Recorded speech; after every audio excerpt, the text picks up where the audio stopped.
નમસ્કાર, સ્વાગત છે આપનું ગુજરાત ફર્સ્ટમાં. સમાચારોમાં હું આપની સાથે યશ. મહત્વના સમાચારથી બુલેટિનની શરૂઆત કરીએ.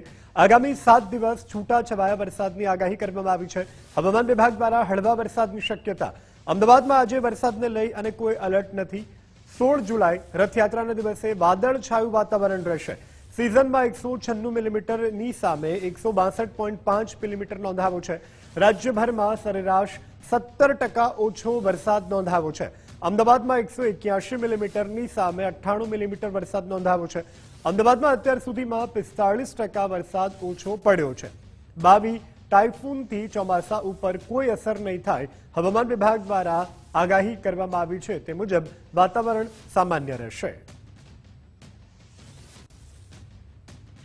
रीजन में आने वाले 7 दिनों के लिए आइसोलेटेड प्लेसेस पे लाइट टू मॉडरेट रेन का पूर्वानुमान है और साथ से ही सौराष्ट्र रीजन में भी आइसोलेटेड प्लेसेस पे लाइट टू मॉडरेट रेन का पूर्वानुमान है।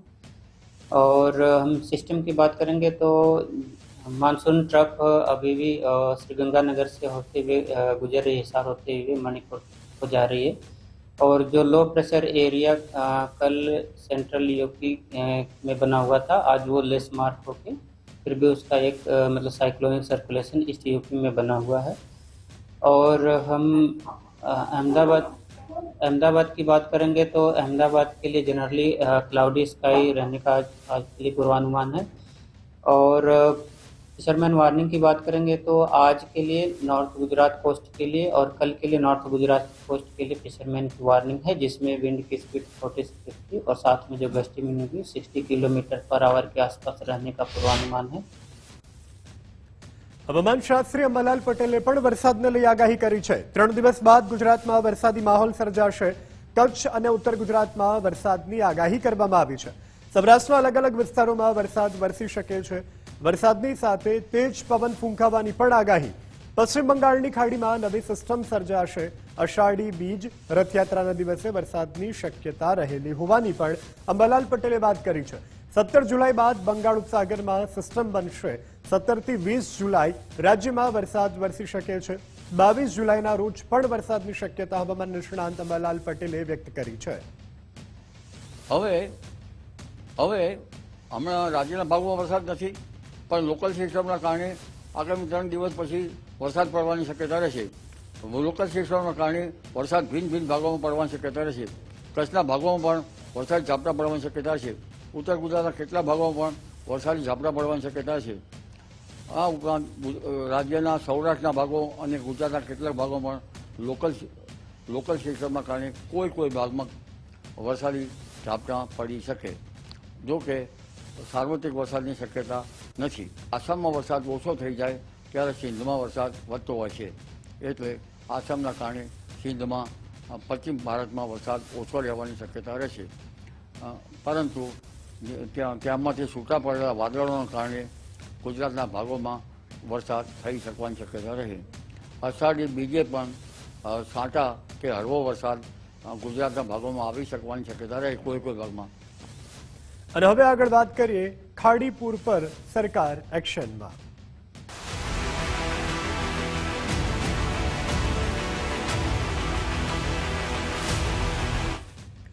સુરતમાં પૂરને લઈ અને નુકસાની મુદ્દે મોટા સમાચાર સામે આવી રહ્યા છે. નાયબ મુખ્યમંત્રી હર્ષભાઈ સંઘવીએ કરી મોટી જાહેરાત. નુકસાનીને લઈ અને સરકાર રાહત પેકેજ જાહેર કરશે. મુખ્યમંત્રી દ્વારા રાહત પેકેજ જાહેર કરાશે. હર્ષ સંઘવીએ કરી આ મોટી વાત. મંગળવાર અથવા તો બુધવારે આ પેકેજ જાહેર કરાશે. સુરત સહિત આસપાસના વિસ્તારોને રાહત મળશે. સરથાણામાં પોલિસી વિતરણ કાર્યક્રમમાં આ મોટી જાહેરાત કરતા નાયબ મુખ્યમંત્રી હર્ષ સંઘવી વરાછા કોઓપરેટિવ બેંક દ્વારા પોલિસી વિતરણ કાર્યક્રમ અંગે આ મોટું નિવેદન રાજ્યના નાયબ મુખ્યમંત્રીનું.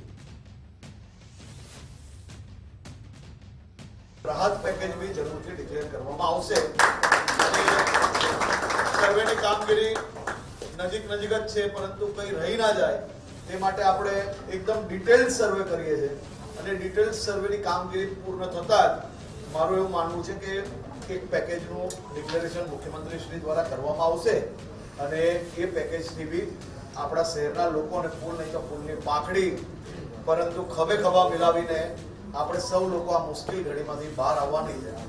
અને આપ સૌ ડાયરેક્ટરોને હું આભાર માનું છું, બેંકની આખી ટીમને આભાર માનું છું.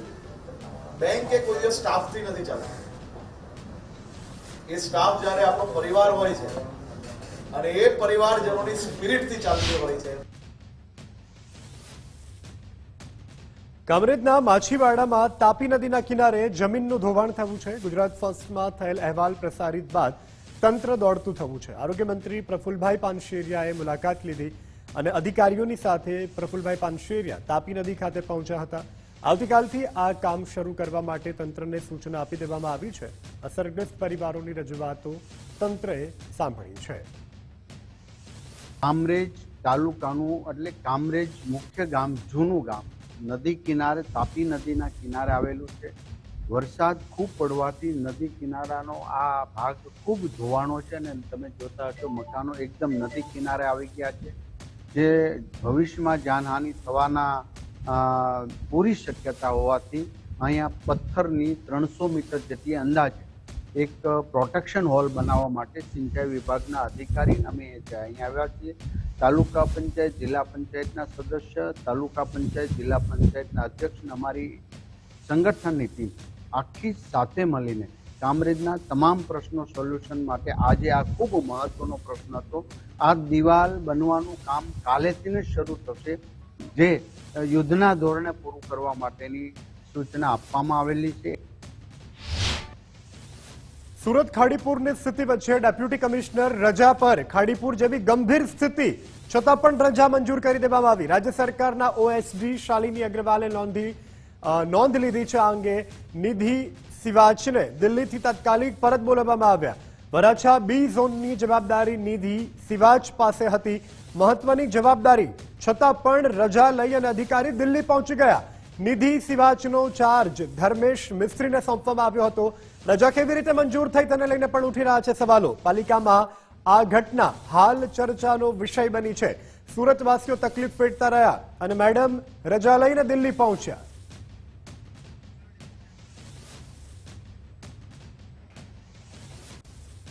હવે આગળ વાત કરીએ. સુરત કમિશનર પાલિકા દ્વારા ફાયર વિભાગને નોટિસ ફટકારવામાં આવી છે. સુરત કમિશનર દ્વારા ફાયર વિભાગને આ નોટિસ ફટકારવામાં આવી છે. ખાડીપુરમાં એનડીઆરએફને સાધનો ન આપતા નોટિસ ફટકારવામાં આવી છે. રેસ્ક્યુના સાધનો ન મળતા એનડીએફને મુશ્કેલી પડી હતી. સ્થાયી સમિતિના આદેશ બાદ કમિશનર દ્વારા આ કડક કાર્યવાહી કરવામાં આવી છે. ખાડીપુરની સાફ સફાઈ માટે બહારથી ટીમો બોલાવવામાં આવી હતી. વડોદરા સહિત અન્ય શહેરોમાંથી સફાઈની ટીમો આવી. વધારાની મશીનરી અને મેન પાવર માટે કરાઈ મદદ. અન્ય શહેરની પાલિકાની મદદ લેવામાં આવી રહી. સ્ટેન્ડિંગ કમિટી દ્વારા આ બાબતે આપવામાં આવી જાણકારી. તો દક્ષિણ ગુજરાતમાં ભારે વરસાદથી વેપારીઓને મોટું નુકસાન. ચેમ્બર દ્વારા કેન્દ્ર સરકારની પાસે આર્થિક પેકેજ માંગશે. ઔદ્યોગિક વસાહતોમાં પાણી ભરાતા જે પ્રોડક્શન છે તેને મોટું નુકસાનની અસર પહોંચવા પામી છે. પ્રોડક્શનને મશીનરી અને કાચા માલને પણ નુકસાન થયું છે મોટી માત્રામાં.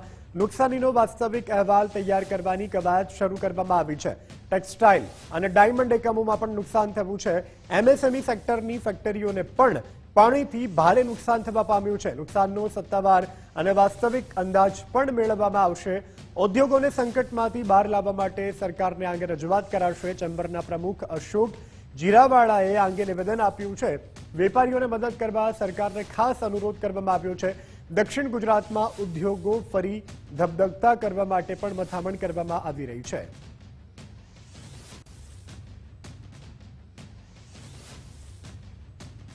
ઉદ્યોગોને જ્યાં જ્યાં પ્રભાવિત થયા છે દરેકનો ડેટા ચેમ્બર ઓફ કોમર્સ દ્વારા મંગાવવામાં આવ્યો છે.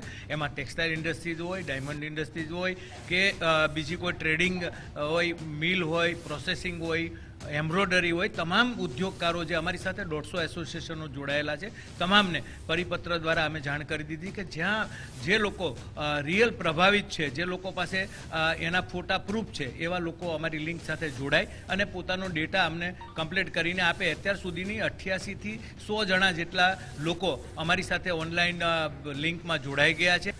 અત્યારે જે આંકડા આવી રહ્યા છે એ મને લાગે છે કે 114 કરોડ જેટલું નુકસાન અમારી પાસે અત્યારે આવ્યું છે અને બાકીનું બધું હજુ એ લોકો ડેટા કલેક્ટ કરી રહ્યા છે. કારણ કે બધાના ફોન આવે છે કે અમારે તાત્કાલિક, કારણ કે એ લોકોએ સમય માંગ્યો છે કે 5 દિવસનો અમને સમય આપો. કારણ કે એ બધા એના જે ઘર વકરી છે અત્યારે ડૂબી ગઈ હોય તો એના પણ એ લોકોએ કારણો બતાવ્યા છે કે આમાંથી અમે પહેલાં થઈને બધું પ્રૂવ કરીને અમે તમને મોકલાવશું. તો હું માનું છું કે બને ત્યાં સુધી જે રીતે સરકાર એક્શનમાં આવી છે, માનનીય હર્ષ સંઘવીજીએ જે રીતે ફર્સ્ટ ઓફ ઓલ શરૂઆત કરી દીધી લોકોની વચ્ચે જઈને જાહેરાત કરવામાં આવી છે, એટલે રાજ્ય સરકાર અને કેન્દ્ર સરકાર આની અંદર હું એવું માનું છું તાત્કાલિક એક્શનથી પ્લાન બનાવશે અને જે લોકો પ્રભાવિત થયા, જે લોકોને નુકસાન થયું છે, અને તાત્કાલિક અસરથી રાહત મળશે. સુરતમાં વધુ એક 11 વર્ષના બાળકનો મૃતદેહ મળી આવ્યો છે. અડાજણ વિસ્તારમાંથી બાળકનો મૃતદેહ મળી આવતા ચકચાર મચી ગઈ છે. ગાર્ડનમાં રમવા ગયેલો બાળક ગુમ થયો હતો. 2 દિવસથી પરિવાર દ્વારા શોધખોળ હાથ ધરાઈ હતી. આજે વહેલી સવારે તાપી નદી કિનારેથી લાશ મળી આવી છે. ફાયર વિભાગની ટીમે મૃતદેહને પાણીમાંથી બહાર કાઢ્યો. પોલીસે મૃતદેહને પોસ્ટમોર્ટમ માટે સિવિલ હોસ્પિટલ મોકલ્યો છે. તાપી નદીમાં ડૂબી જવાથી મોત થયાનું પ્રાથમિક અનુમાન. મૃતક બાળકનું નામ શેરુ રામસિંહ સાઉદ છે. બાળકનો પરિવાર મૂળ નેપાળનો વતની છે. સમગ્ર મામલે અડાજણ પોલીસ દ્વારા તપાસ હાથ ધરવામાં આવી છે. સુરત સિટીની અંદર મોતનું તાંડવ છે તે જોવા મળી રહ્યું છે અને લાશ મળવાનો સિલસિલો યથાવત છે. ત્યારે વધુ એક 11 વર્ષીય બાળકનો જે મૃતદેહ છે તે તાપી નદીના કિનારેથી મળી આવ્યો છે. બાળકના પિતા હાલ આપણી જોડે મોજूद છે. સીધી વાત કરીશું તેમના જોડે. આપકા નામ? राम सिंह। राम सिंह जी, बताइए कहाँ का रहने वाले हो? बच्चा कब गुमा था, क्या नाम है उसका शेरवाद कल 10 बजे परसों 10 बजे गार्डन में खेलने गए थे, फिर उधर से पता नहीं गुम हो गए। फिर उसको परसों भी ढूंढा, कल भी ढूंढा। कल शाम को 6 बजे मिला ताबी नदी के पास। उसका उम्र 11 साल है। कैसे बच्चा मिला था, कैसा बताया? वो जो नीचे पुल के नीचे रहते वो लोग ने बताया कि वो ताबी नदी में किसका लड़का है, क्या है, उधर पड़ा हुआ है। पर फिर गए हम ढूंढते फिर वहाँ पे मिला है। कैमरामैन दिवांग राणा સાથે રાકેશ ભંભટ, ગુજરાત ફર્સ્ટ, સુરત। ખાડીપુર પર પીએચડી કરી ચૂકેલા પંકજ ગાંધીનો દાવો. ખાડીપુર માટે ભ્રષ્ટ નીતિ જવાબદાર. ખાડી કિનારાના દબાણથી પૂરની સ્થિતિ. અનિયોજિત શહેરી વિકાસથી આ ખાડીપુર વધ્યું છે. ખાડીઓની સફાઈમાં માત્ર દેખાડો. CRZ નિયમોના ભંગનો પણ પંકજ ગાંધી દ્વારા સનસનીખેજ આરોપ લગાવવામાં આવ્યો છે. ખાડીની વહન ક્ષમતા ઘટતા પૂરનું જોખમ વધ્યું છે. ઇન્ટિગ્રેટેડ વોટર મેનેજમેન્ટની પંકજ ગાંધીની માંગ. SCADA સિસ્ટમથી સમસ્યાનો ઉકેલ લાવી શકાય છે. ખુદ પીએચડી કરેલ વ્યક્તિ પંકજ ગાંધી આ કહી રહ્યા છે. પંકજ ગાંધીએ 3જી વખત અર્બન ફ્લેબિંગ પર પીએચડી કરી છે. કે આ ખાડીઓની કોઈ પણ પ્રકારે પિરિયોડિક સફાઈ થતી નથી. સફાઈને નામે પ્રી મોન્સૂન એક્ટિવિટીમાં ફક્ત 5-10 દિવસનું એક નાટક કરવામાં આવે, જેમાં મશીન ઉતારવામાં આવે અને કચરો એક જગ્યાથી કાઢીને બીજી જગ્યાએ નાખવામાં આવે. ખાડીઓ જે તે ઝોનમાંથી પાસ થાય છે, જે પ્રકારે આપણા રસ્તાઓની ડેઇલી સફાઈ થાય છે અને એનું મોનિટરિંગ થાય છે, એ જ પ્રકારે જે તે ઝોનમાંથી ખાડી પસાર થતી હોય એ ઝોનના અધિકારીઓને જવાબદારી આપવામાં આવે કે ખાડીનું ડિસિલ્ટિંગ પીરિયોડિક ટાઈમ એટલે કે 15 દિવસે કરવામાં આવે, અઠવાડિયે કરવામાં આવે. હાલમાં જે મુખ્ય ઇસ્યુ છે એ સિટીમાં અનપ્લાન ડેવલપમેન્ટનો છે. એટલે કોઈ પણ પ્રકારની ટીપી સ્કીમ યોગ્ય રીતે અમલમાં મૂક્યા વગર અધિકારીઓ દ્વારા જે પ્લાન પાસ કરીને ખાડી કિનારે બાંધકામ કરેલા છે એ ખાડી પૂરણ કરીને કરવામાં આવેલા છે. એટલે કે ખાડીની જે વહન ક્ષમતા છે તે ઓછી થઈ ગઈ છે. જે ખાડીનો પહેલાં જે ડાયામીટર હતો એ ડાયામીટરથી આ ડાયામીટર ખૂબ જ ઓછો છે. જો ગૂગલ અર્થ દ્વારા 1990થી લઈને 2026 સુધીનો એક અભ્યાસ લેવામાં આવે GIS મેપિંગથી, તો ખબર પડશે કે SMCના રાહદારી હેઠળ કે SMCના મેરા પીપનામાં કયા પ્રકારે ખાડીઓ નાની થઈ છે. સુરતમાં વેપારીઓનો લિંબાયત કચેરી બહાર મોરચો. કારખાનાઓમાં હજુ પણ પાણી ભરાઈ રહેવાથી વેપારીઓમાં ભારે રોષ. અસહ્ય ગંદકી અને કચરાના ઢગલાને લઈને વેપારીઓને હાલાકી પડી રહી છે. 72 કલાકથી વધુ સમય વીત્યો છતાં પણ સમસ્યા ઠેરની ઠેર. તંત્ર દ્વારા કોઈ યોગ્ય સાફ સફાઈ ન કરાતા ભારે રોષ. મોટી સંખ્યામાં વેપારીઓ કચેરીની બહાર પહોંચ્યા. કેન્દ્રીય જળશક્તિ મંત્રી CR પાટીલે મામલો થાળે પાડ્યો. નાણામંત્રી કનુ દેસાઈ, ધારાસભ્ય સંગીતા પાટીલ પણ ઉપસ્થિત રહ્યા. CR પાટીલની સમજાવટ બાદ વેપારીઓનો ગુસ્સો શાંત થયો. CR પાટીલે સંબંધિત વિભાગના અધિકારીઓને પણ સૂચના આપી દીધી છે. અમારા એસકે નગરમાં છેલ્લી 3-4 લાઈનોમાં છેલ્લા 35-30 વર્ષથી પાણી આવે છે ખાડીપુરનું. કોને રજૂઆત કરે હમણાં સીઆર પાટીલ સાહેબ આવેલા હતા તે અમારા સોસાયટીના સદસ્ય અંકિતભાઈ પટેલે એમની સાથે રજૂઆત કરી છે. માંગની વાતમાં બેંક લોનની 0% વ્યાજમાં, વેરા માફીમાં અને એમના જે ઇન્સ્યોરન્સના જે છે વીમાની તાત્કાલિક ધોરણે એ લોકોના ક્લેમ મંજૂર થાય. માંગ પૂરી થઈ? શું કીધું? માંગ પૂરી કરવાનું આશ્વાસન આપીને ગયા છે કે હું 2 વર્ષના વેરા માફી કરાવી આપીશું. અમારે અહીંયા ઉમા ઇન્ડસ્ટ્રીયલ અને એસકે નગર 2 સોસાયટી છે, તેમાં દર વર્ષે 2 ફૂટ 4 ફૂટ જેવું પાણી આવે છે. આ વખતે એવરેજ દરેક ખાતામાં 10 થી 12 ફૂટ પાણી આવેલું. જબરદસ્ત ગંદકી થઈ ગઈ. દરેક ખાતાના અંદર લગભગ નહીં હોય તો 20-25 લાખ 30 લાખ સુધીના નુકસાન થયેલા છે. માંગ એવી હતી કે અમે જે વર્ષે અમારા ખાતામાં પાણી આવે એ વર્ષનો વેરો અમે નહીં ભરીએ, તો અમને આશ્વાસન આપેલું છે કે 1 વર્ષ નહીં પણ 2 વર્ષના વેરા અમે માફ આપીશું. સુરતમાં કેન્દ્રીય જળશક્તિ મંત્રી સી.આર. પાટીલ મુલાકાતે. સી.આર. પાટીલ પૂરગ્રસ્ત વિસ્તારોની મુલાકાતે પહોંચ્યા. સી.આર. પાટીલ અસરગ્રસ્ત લોકોને કેશ ડોલનું વિતરણ કર્યું. ધારાસભ્ય સંગીતા પાટીલ, નાણામંત્રી કનુભાઈ દેસાઈ હાજર રહ્યા. શહેર ભાજપ પ્રમુખ પરેશ પટેલ, મેયર માયા માવાણી હાજર રહ્યા. સ્ટેન્ડિંગ કમિટી ચેરમેન રાજન પટેલ પણ ઉપસ્થિત રહ્યા. પરબતગામ, ગીતાનગર, સારોલી સહિતના વિસ્તારોની પણ મુલાકાત સી.આર. પાટીલે અસરગ્રસ્તોને વિતરણ બાદ સંવાદ કર્યો.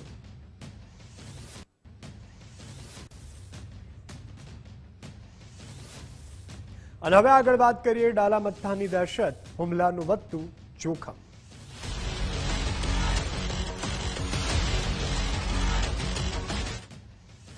જૂનાગઢના યાત્રાધામ ગિરનાર પર્વત પર હૃદયદ્રાવક ઘટના. 11 વર્ષના બાળક પર સિંહે અચાનક કર્યો હુમલો. ખેડાના મહેમદાબાદના મોડજ ગામના બાળક પર આ હુમલો થયો છે. કાકાની સાથે ગિરનારના પગથિયા ચડી રહ્યો હતો આ બાળક. 50 જેટલા પગથિયા ચડતા જ સિંહ બાળકને ખેંચી ગયો. કાકાનો હાથ પકડી પગથિયા ચડતો હતો બાળક. સિંહે પાછળથી આવીને એકદમ બાળક પર તરાપ મારી. સિંહ બાળકને ખેંચી જતા દોડધામ અને ચીસાચીસ મચી ગઈ. શોધખોળ કરતા જંગલમાંથી બાળકના અવશેષો મળી આવ્યા. બાળકના બૂટ, કપડાં અને શરીરના અવશેષો મળી આવ્યા. 3-4 દિવસથી સિંહ પગથિયા પર બેસતો હોવાની પણ ચર્ચા છે. ગિરનાર પર્વતના પગથિયા આસપાસનો વિસ્તાર હાલ બંધ કરવામાં આવ્યો છે. વન વિભાગે ટીમો બનાવી અને સિંહની શોધખોળ શરૂ કરી છે. સિંહને પકડવા માટે ઘટના સ્થળની આસપાસ પાંજરા પણ મૂકવામાં આવ્યા છે.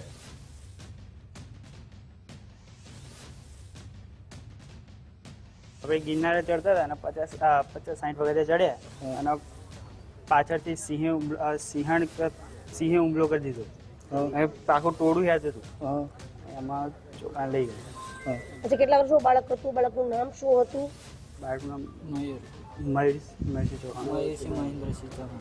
એટલે કેટલાક યાત્રિકો હતા સીડી પર? જાજા બધા ખાસે લાઈન હતી. તો પછી 50 હતા. તો પછી તમારી વચ્ચેથી લઈ ગયું બાળકને? હા, ફેમિલી કરી દીધું બરોબર. એમાંથી સિંહ એટલે થોડા આગળ આવ્યા બરોબર કે સિંહે ત્રાપ મારી અને બાળક ઉઠાવીને જતો રહ્યો જંગલમાં. કેટલા સિંહ હતા? એક બારે ત્રણેક એવું લાગે. તમે જોયો સિંહ ને બાળક?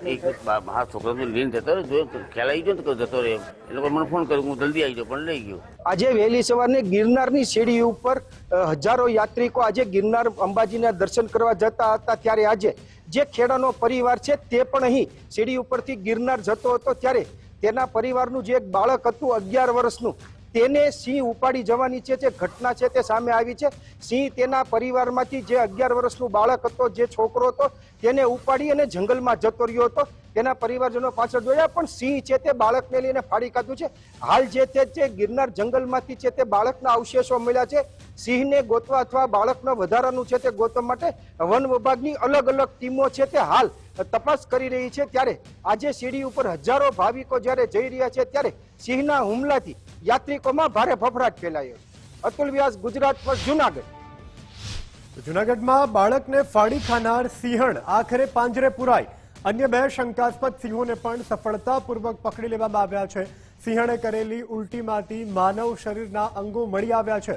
બાળક પર હુમલાની ઘટના બાદ શોધખોળ હાથ ધરાઈ હતી. વન વિભાગ દ્વારા તાબડતોબ રેસ્ક્યુ ઓપરેશન કરાયું.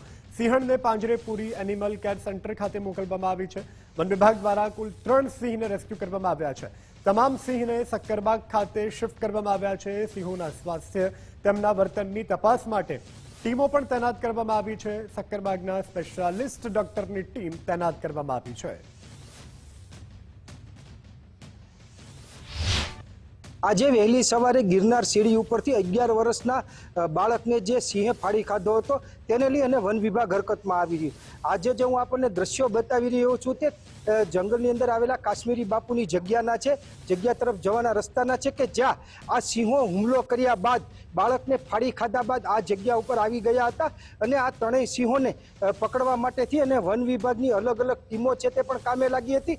અને ખાસ કરીને જોવા જાય તો આ જે સિંહોને પકડવા માટે થઈ અને શાસનની જે ટીમ છે, શાસનની જે રેસ્ક્યુ ટીમ છે તેની પણ મદદ લેવામાં આવી હતી. હાલ વન વિભાગના જણાવ્યા અનુસાર એક સિંહણ અને 2 સિંહ છે તે પકડાઈ ગયા છે. અને બીજી તરફ વાત કરવા જાય તો જે સિંહણ પકડાઈ છે તેની ઉલટીમાંથી માનવ અવશેષ એટલે જે મળ્યા છે તેને લઈ અને સિંહણે બાળકને ફાડી ખાધું હોય એવું હાલ કહેવામાં આવી રહ્યું છે. પણ હાલ 2 નર અને 1 સિંહણને પકડી લેવામાં આવી છે અને તેની વધુ તપાસ માટે છે તેને સક્કરબાગ ઝૂ ખાતે ખસેડવામાં આવ્યા છે. અતુલ વ્યાસ, ગુજરાત ફર્સ્ટ, જૂનાગઢ. જૂનાગઢ ગિરનાર ખાતે બાળક પર સિંહણનો હુમલો. આ હુમલા મામલે વન રાજ્યમંત્રી પ્રવીણ માળીનું નિવેદન. ગિરનાર પર્વત પર માનવ પર સિંહના હુમલાની આ પહેલી ઘટના છે. ઘટના બાદ 3 સિંહોને બેભાન કરી અને પકડવામાં આવ્યા છે. માનવ પર સિંહોના હુમલા વધી રહ્યા છે. WI ને સિંહોના માનવ હુમલાનો અભ્યાસ કરવા માટે કહેવામાં આવ્યું છે. સિંહોની પ્રકૃતિમાં બદલાવ અંગે અભ્યાસ કરાશે.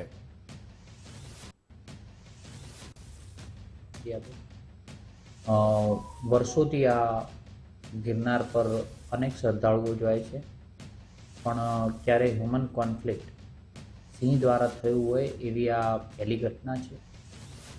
જે રીતે ઘટના ઘટી છે એ રીતે બાળકના મૃત્યુ પછી 3 લાયન એટલે કે 2 લાયન સિંહ છે અને 1 સિંહણ છે. એમાં 3 લોકોનો ટ્રેન્ક્યુલાઇઝર દ્વારા રેસ્ક્યુ કરવામાં આવ્યું છે અને તેને સક્કરબાગ ઝૂની અંદર મોકલવાની પ્રક્રિયા કરી રહ્યા છે. ગિરનારમાં બાળકને સિંહને ફાડી ખાવાનો મામલો. હુમલાની ઘટનાને લઈ DCF અક્ષય જોશીનું નિવેદન. ગિરનાર ઇતિહાસની આ પ્રથમ કમનસીબ ઘટના. મૃતક બાળકના પરિવારને 10 લાખનું વળતર અપાશે. 3 સિંહોને ટ્રંક્યુલાઇઝ કરી અને પાંજરે પૂરવામાં આવ્યા છે. પાંજરે પુરાયેલા સિંહો સક્કરબાગ ઝૂ મોકલાયા. નર સિંહની ઉલટીમાંથી બાળકના અવશેષ મળ્યા. ભવિષ્ય માટે ટાસ્ક ફોર્સની પણ રચના કરાશે. 2000 પગથિયા સુધી ફેન્સિંગ કરવા માટેની પણ ચર્ચા છે. ગિરનારની સીડી ઉપર આવતીકાલથી ખુલ્લી કરાશે.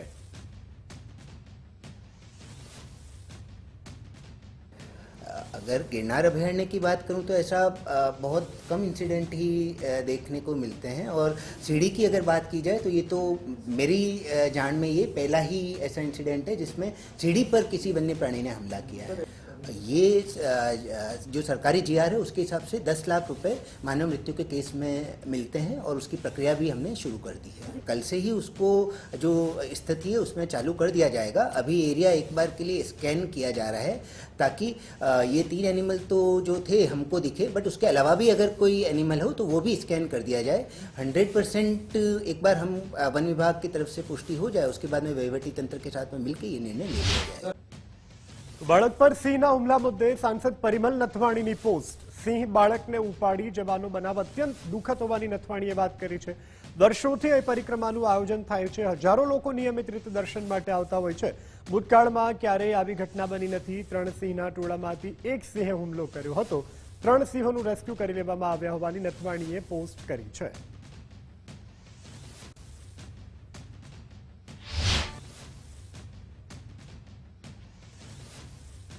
ગીર સોમનાથમાં ગેરકાયદે સિંહ દર્શનનો વિડીયો વાયરલ. કાર ઊભી રાખી અને સિંહ દર્શન કરતા હોવાનો એક વિડીયો વાયરલ થયો છે. સિંહને લાઇટ મારી અને કાર નજીક રાખી કરી પજવણી. કોડીનારના વિઠ્ઠલપુર અને શેઠાયા ગામનો આ વિડીયો હોવાનો અંદાજ છે. સિંહ પ્રેમીઓએ કાર્યવાહી કરવાની માંગ કરી છે.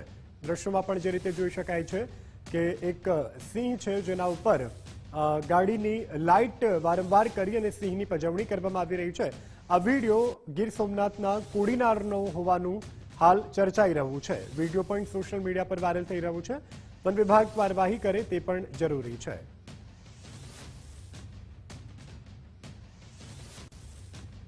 હવે આગળ વાત કરીએ અમરેલીની. અમરેલીના લીલિયામાં સિંહ દર્શન દરમિયાન મોતનો મામલો. વન વિભાગ દ્વારા 2 આરોપીઓની કરવામાં આવી ધરપકડ. આરોપીઓની ધરપકડ કર્યા બાદ તપાસનો ધમધમાટ શરૂ.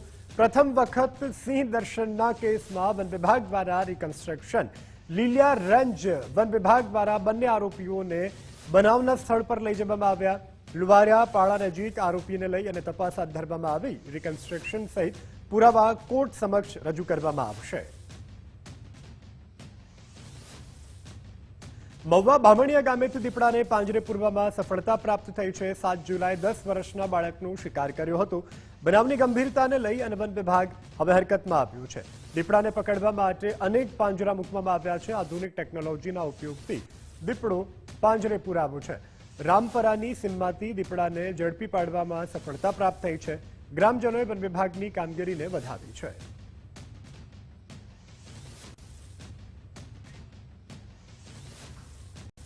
નમસ્કાર, આપ જોઈ રહ્યા છો બુલેટ બ્રેકિંગ. હું છું આપની સાથે ભાવિકા. મોટા સમાચાર. વિયેતનામના કુકવોટ ટાપુ નજીક મોટી દુર્ઘટના સર્જાઈ. ભારતીય પ્રવાસીઓ ભરેલી બોટ પલટી ખાઈ ગઈ. બોટ દુર્ઘટનામાં ભારતીયો સહિત 15 લોકોના મોત નિપજ્યા. બોટ દુર્ઘટનામાં 17 લોકોના રેસ્ક્યુ કરી દેવામાં આવ્યા. બોટમાં 32 થી પણ વધુ ભારતીયો સવાર હતા. સમુદ્રની લહેરો વચ્ચે સેનાનું સર્ચ ઓપરેશન શરૂ. હનોઈ અને હોચી મિન્હમાં કંટ્રોલ રૂમ સ્થાપિત કરવામાં આવ્યો. ભારતીય દૂતાવાસે ઇમરજન્સી હેલ્પલાઇન પણ શરૂ કરી.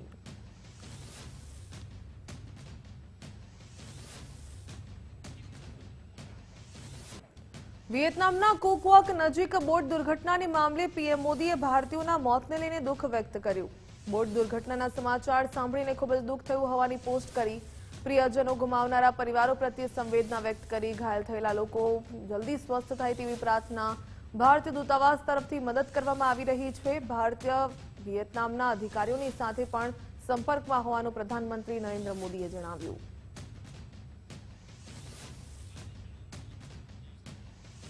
અમરેલીમાં રાજ્ય કક્ષાનો સ્વતંત્રતા પર્વ ઉજવવામાં આવશે. મુખ્યમંત્રી ભૂપેન્દ્રભાઈ પટેલ કાર્યક્રમમાં ખાસ ઉપસ્થિત રહેશે. રાજ્ય કક્ષાના કાર્યક્રમ માટે અમરેલીમાં ખાસ તૈયારીઓ શરૂ કરાઈ.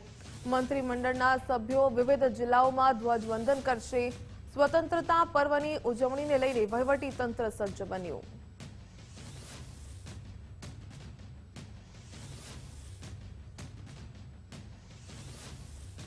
મુખ્યમંત્રી ભૂપેન્દ્રભાઈ પટેલ બનાસકાંઠાની મુલાકાતે. વડગામના તેનીવાડા ખાતે મુખ્યમંત્રીનું ભવ્ય સ્વાગત કરાયું.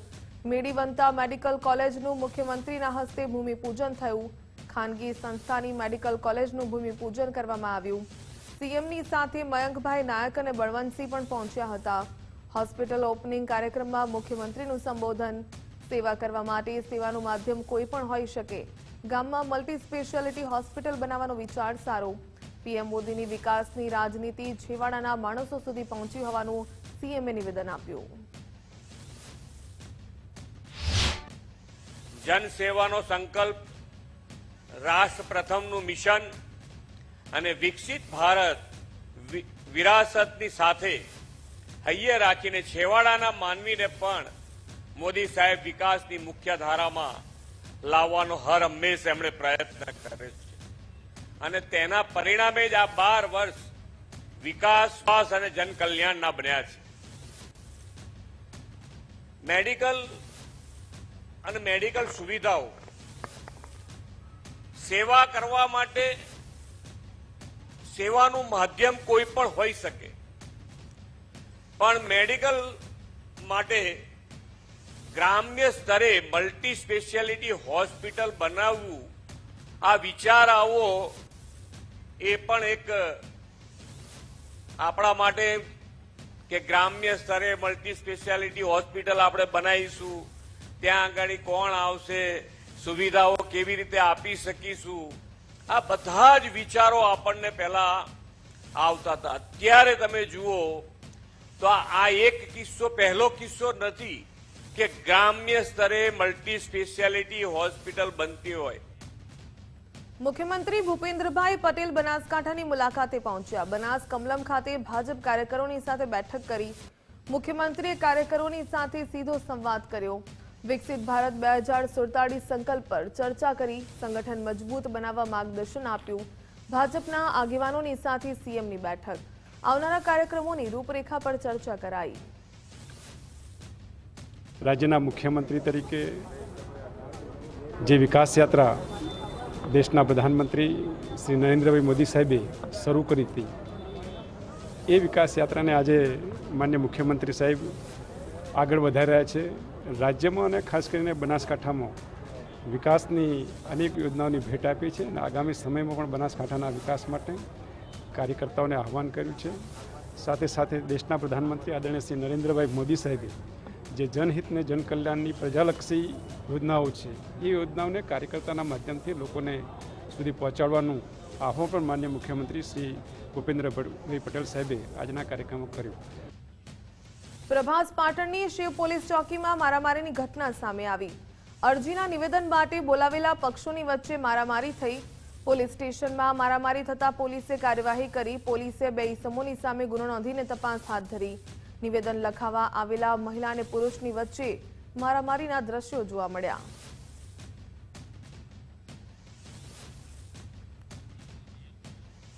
ગિરનાર પર્વત પર બાળક પર સિંહના હુમલાને મામલે હવે ખેડાના મોદજ ગામના 12 વર્ષીય બાળકનું કરુણ મોત નીપજ્યું.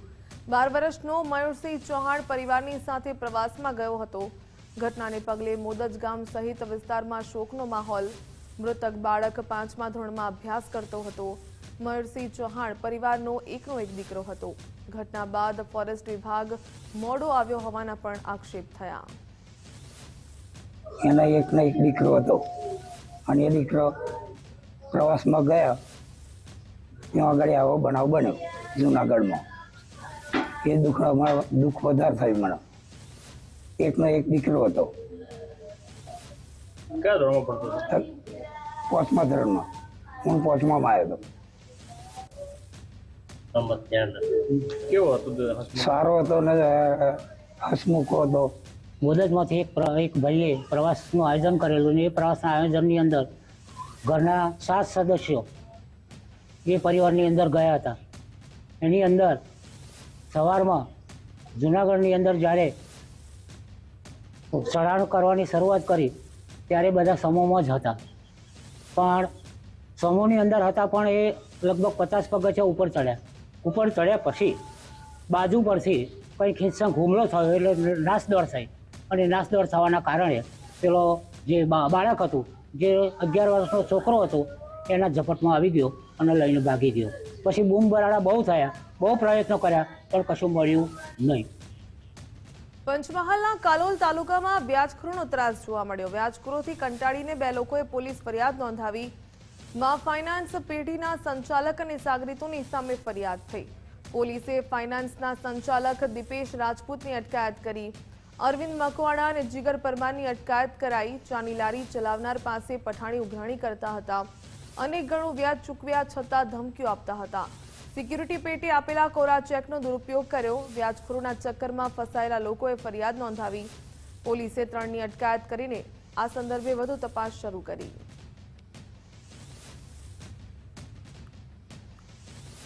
માં ફાઇનાન્સ કરીને એક વ્યાજ વટાવની પેઢી આવેલી છે જેના સંચાલક છે દીપેશ રાજપૂત અને તેના 2 સાગરીત છે જીગર પરમાર અને અરવિંદ મકવાણા.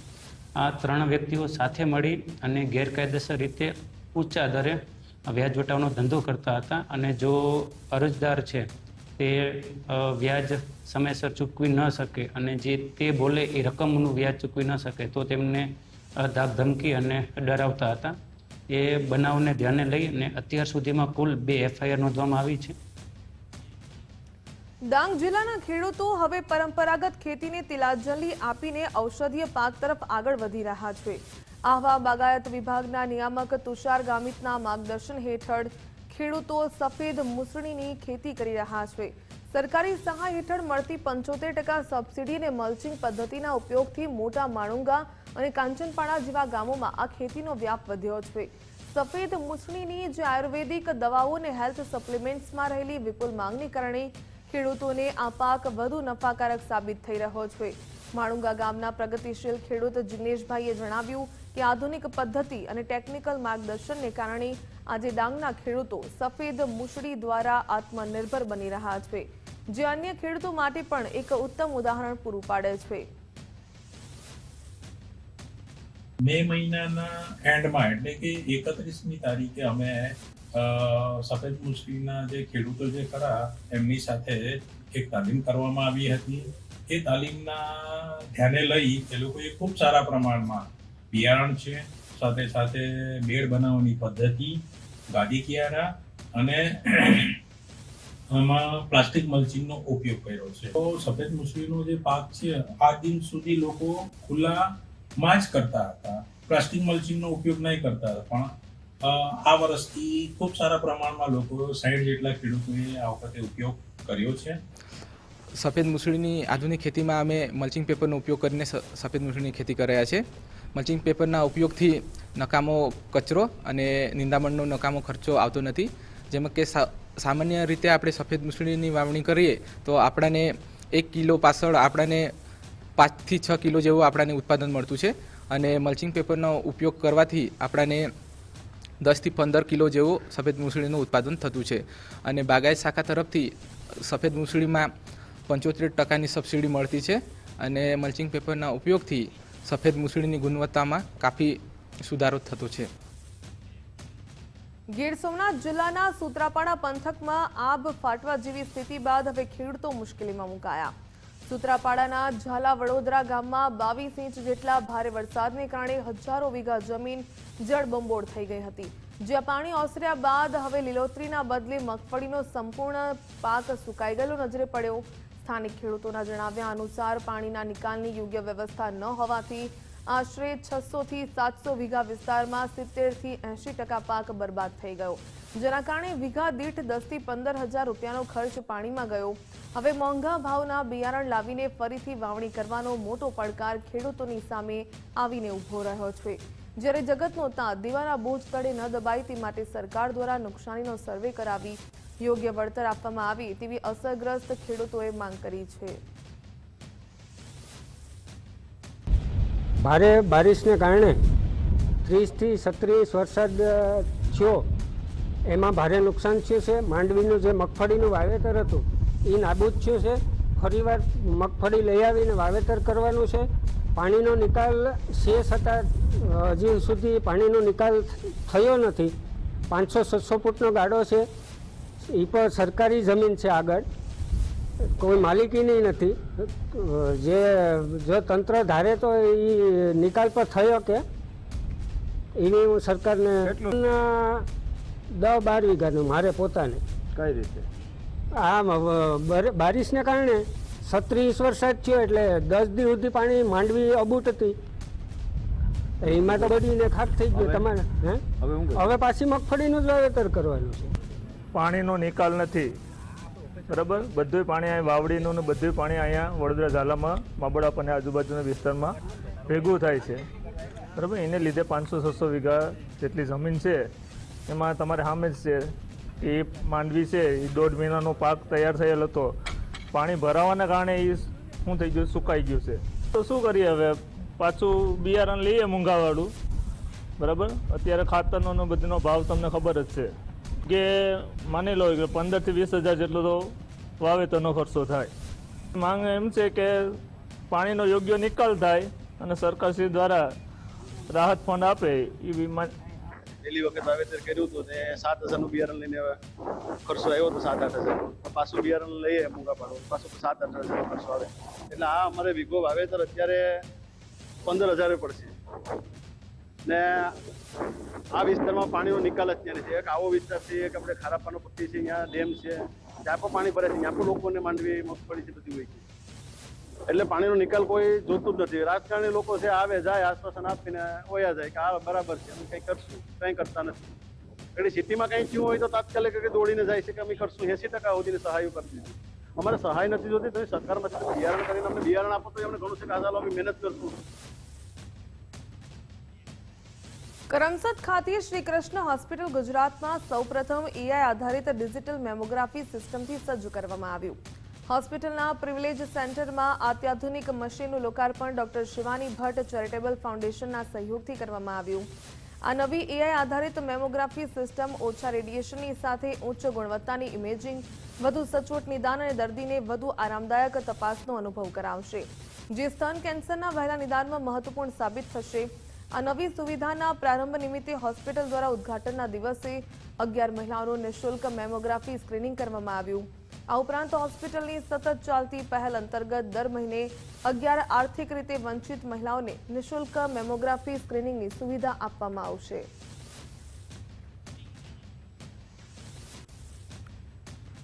હવે વાત કરીએ ભગવાન જગન્નાથની.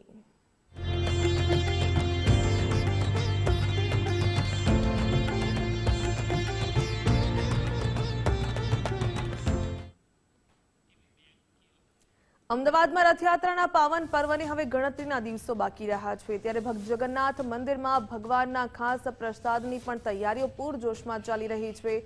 પરંપરા મુજબ અહીં મહિલા ભક્તો દ્વારા પ્રસાદ સાફ કરવાનો અનોખો સેવા યજ્ઞ પણ કરવામાં આવે છે. રથયાત્રામાં મુખ્યત્વે ફણગાવેલા મગ, જાંબુ અને કાકડીનો પ્રસાદ ધરાવવામાં આવે છે. મગ પાછળ માત્ર ધાર્મિક જ નહીં પણ વૈજ્ઞાનિક કારણ પણ રહેલું છે. તેથી જ કહેવાય છે કે મગ ચલાવે પગ, જે ભક્તોને રથ ખેંચવાની શક્તિ આપે છે. આ વર્ષે 25,000 કિલોથી પણ વધુ ફણગાવેલા મગ, 700 કિલો જાંબુ અને 300 કિલો કાકડીનો પ્રસાદ ભક્તોમાં વહેંચવામાં આવશે. વર્ષોથી ચાલતી આ પરંપરામાં ભક્તો ઉત્સાહપૂર્વક મગદાનનું વ્રત પાડી રહ્યા છે. કહેવાય ને કે આ મગ ચલાવે પગ, અને ભગવાન બીમાર થાય એટલે એમના જે રથયાત્રા નીકળે એટલે મગ, જાંબુ ને કાકડીના પ્રસાદમાં જે મગનો પ્રસાદ અપાય છે એ પ્રસાદ અહીંયા હરિભક્ત લઈને આવે અને એ પ્રસાદ અમે અહીંયા આગળ બધો એકઠો કરીએ છીએ અને એ પછી મગના આ ખટારામાં આપણે આપીએ છીએ. 10 વર્ષથી મંદિરમાં સેવા આપી રહી છું અને શું કહેવાય મગની પ્રસાદી, અને જ્યારે મોટા મોટા તહેવાર હોય અમે બધી બહેનો અહીંયા હાજર જ હોઈએ છીએ. ભગવાનને જો માદગીમાં મગ ખવડાવતા હોય તો આ મગનું મહત્વ કેટલું હોય. આ જે પરંપરા છે આપણી કે ભગવાનને આંખો આવી અને તાવ આવ્યો છે તો એ મગ ખાશે અને સાજા થઈ જશે, એ નિમિત્તે જો પ્રજા આટલો પ્રસાદ ધરાવવા આપતી હોય તો મગ કેટલા પૌષ્ટિક છે એનું આપણે વર્ણન કરી શકીએ નહીં. અમદાવાદની ઐતિહાસિક રથયાત્રાને હવે ગણતરીનો જ સમય બાકી રહી ગયો છે, ત્યારે તમામ જે મંદિર છે તે મંદિરમાં ભક્તોની ભારે ભીડ જોવા મળી રહી છે. અમદાવાદની ઐતિહાસિક રથયાત્રા પહેલા ભગવાન જગન્નાથજીને અર્પણ કરવામાં આવતી જે મગની સેવા છે તેનું વિશેષ ધાર્મિક અને સાંસ્કૃતિક મહત્વ રહેલું હોય છે. વર્ષોથી ચાલતી આવતી આ પરંપરામાં ભગવાનને જે લીલા મગ છે તેનો ભોગ ધરાવવામાં આવતો હોય છે અને ધાર્મિક માન્યતા મુજબ પણ ભગવાન જગન્નાથ, ભાઈ બલભદ્ર અને બહેન સુભદ્રાજીને રથયાત્રાના દિવસે જ્યારે નગરચર્યાએ નીકળે છે ત્યારે આ લાંબી યાત્રા પહેલા ભગવાનને જે સાત્વિક, પૌષ્ટિક અને સરળતાથી પચી જાય તેવો આહાર જે છે તે અર્પણ કરવામાં આવે છે. તેથી જ મગની સેવા કરવામાં આવતી હોય છે અને આયુર્વેદમાં પણ મગના પૌષ્ટિક અને હળવો આહાર માનવામાં આવતો હોય છે અને તેના જ કારણે ભગવાનને વિશેષ જે મગનો ભોગ છે તે ચઢાવવામાં આવતો હોય છે અને તેના જ કારણે રથયાત્રા પહેલા અમદાવાદના જગન્નાથ મંદિરમાં મગની સેવા માટે ભક્તોમાં ખાસ ઉત્સાહ જોવા મળી રહ્યો છે. વહેલી સવારથી જ જે ભક્તો છે તે ભગવાનના દર્શન કરવા માટે આવતા હોય છે અને ભગવાનને મગનો જે ભોગ છે તે અર્પણ કરીને આશીર્વાદ મેળવે છે. મંદિરના મહંતો અને સંતો પણ કહી રહ્યા છે કે આ સેવા માત્ર ભોગ નથી પરંતુ ભગવાન પ્રત્યેની ભક્તિ, સમર્પણ અને સેવા ભાવનું પ્રતીક છે અને ભગવાનને ધરાવવામાં આવેલા મગનો પ્રસાદ હજારો ભક્તોમાં વેચવામાં આવતો હોય છે અને જેને ભક્તો અત્યંત શ્રદ્ધાપૂર્વક ગ્રહણ કરે છે. એટલે કે રથયાત્રાની તૈયારીઓ વચ્ચે હવે તમામ જે ભક્તો છે તે ભક્તો મંદિર આવી રહ્યા છે અને ભગવાનને ખાસ કરીને જ્યારે નગરચર્યાએ નીકળે તે પહેલાં જ જે મગના પ્રસાદની સેવા છે તે તમામ ભક્તો આપી રહ્યા છે. કેમેરામેન વિનોદ સાથે માનસી પટેલ, ગુજરાત ફર્સ્ટ, અમદાવાદ. 16 જુલાઈએ અમદાવાદમાં ભગવાન જગન્નાથની રથયાત્રા નીકળશે. રથયાત્રામાં શાંતિ જળવાય તે માટે પોલીસે પ્રયાસ કર્યો છે. દર વર્ષની જેમ મુસ્લિમ સમાજ આપશે એકતા રથ. રફ બંગાલી દ્વારા એકતા રથ તૈયાર કરવામાં આવ્યો. ચાંદીના રથ ઉપર સોનાની વરખ ચડાવવામાં આવી.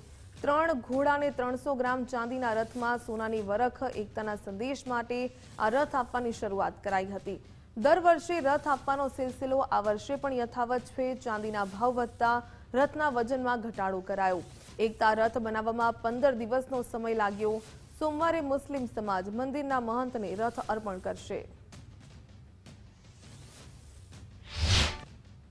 149મી ઐતિહાસિક રથયાત્રાની હવે ઘડીઓ ગણાઈ રહી છે, ત્યારે આ રથયાત્રા માત્ર ધાર્મિક જ નહીં પરંતુ કોમી એકતા અને ભાઈચારાનો પણ લોકોને સંદેશ આપે છે. આ 149 ઐતિહાસિક રથ જ્યારે મુસ્લિમ સમાજની વચ્ચેથી નીકળતો હોય ત્યારે મારો આ 26નો વર્ષ છે અને 27માં રથ છે. એટલે મારો તરફની 27માં રથ છે ને ઐતિહાસિક રથ છે જે ગુજરાતની અંદર અમદાવાદ શહેરની અંદરથી નીકળતા હોય છે મુસ્લિમ બાહુબલી એરિયાની અંદરથી. તારે હું આ રાષ્ટ્ર એકતા અને કોમી એકતા માટે આ પરંપરા ચાલુ કરી હતી, જે રથ આપી ને એક સંદેશ આપવા માગીએ કે કોમી એકતા થાય અને શાંતિથી આપણે રથયાત્રા પતી જાય અને રથ પાછો આવી જાય. 14 થી 15 કિલોમીટર રથ આપણે ભગવાન બધાને દર્શન આપીને પાછો આવે એવી રીતના અમે આ ચાલુ કરી હતી. પણ આ વખતે છે ને ચાંદીનો તો છે જ, એની સાથે જે રથ છે એ રથમાં સોનાનો બરકથી જોડાયેલા છે. એટલે એમાંની અંદર 5 ગ્રામ સોનાનો રથ સોનું જડાયેલું છે. આ એક જાતની બધાય સમાજના માણસો મારી સાથે જોડાતા હોય છે અને મહારાજશ્રીના રથ આપીને એક સંદેશ આપવા એવું માગીએ છીએ કે આ કોમી એકતા, રાષ્ટ્ર એકતા જિંદાબાદ, કોમી એકતા જિંદાબાદ કરીને અમે જતા હોઈએ છીએ અને એકતા ને શાંતિથી રથ નીકળે. આપણે મુસ્લિમ એરિયાથી ઘણા મુસ્લિમો પણ પાણીનો પરબ બનાવતા હોય છે, ઘણા સેવા આપતા હોય છે. અને આ વર્ષે પણ વિવિધ સમાજો દ્વારા આ જ પ્રકારે કોમી એકતા જળવાઈ રહે તે માટેના પ્રયાસો કરવામાં આવ્યા છે અને તેને જ લઈને આ વર્ષે પણ જે એકતા રથ છે તે મંદિરમાં અર્પણ કરવામાં આવશે. કેમેરામેન વિનોદ સાથે માનસી પટેલ, ગુજરાત ફર્સ્ટ, અમદાવાદ. હાલ બુલેટિનમાં બસ આટલું. વધુ સમાચાર માટે આપ જોતા રહો ગુજરાત ફર્સ્ટ.